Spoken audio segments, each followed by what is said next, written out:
as a doctor, I actually tell people to fast all the time. If you have to go for surgery, you need to fast. If you're after surgery, you need to fast. If you do fasting blood work, you need to fast.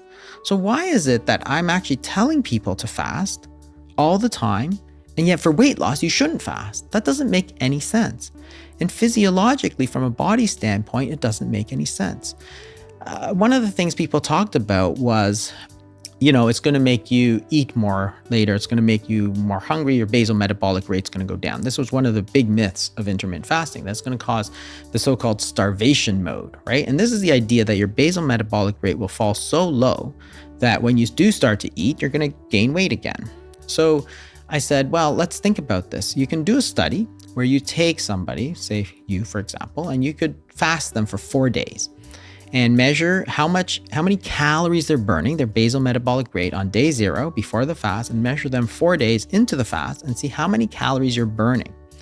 So on day 0, they say you're burning, say, 2,000 calories a day. On day 4 of 0 food, you don't eat any food for 4 days. They measure how much calories you're burning. Your body is burning 2,200 calories. Your basal metabolic rate didn't go down. It went up. Your body's activating itself during fasting, which is fascinating because if you're trying to lose weight, dropping that basal metabolic rate is death. Like, if you drop that metabolic rate, it's so hard to lose weight. That's what the calorie restricted diets did. That's what the low fat diets did, the eating all the time did. But when you actually fast, your metabolic rate went up. And we see this in study after study. And the reason is actually basic physiology. It's actually medical physiology, like first year medical school stuff. When you don't eat, what happens in your body from a hormone standpoint is that your insulin's going to fall. You're going to allow your body to start using the calories that are in the body.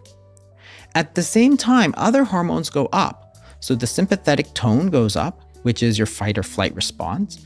Your cortisol levels go up because, again, it's an activation, and your growth hormone goes up because those hormones are going to start telling your body to start pulling calories out.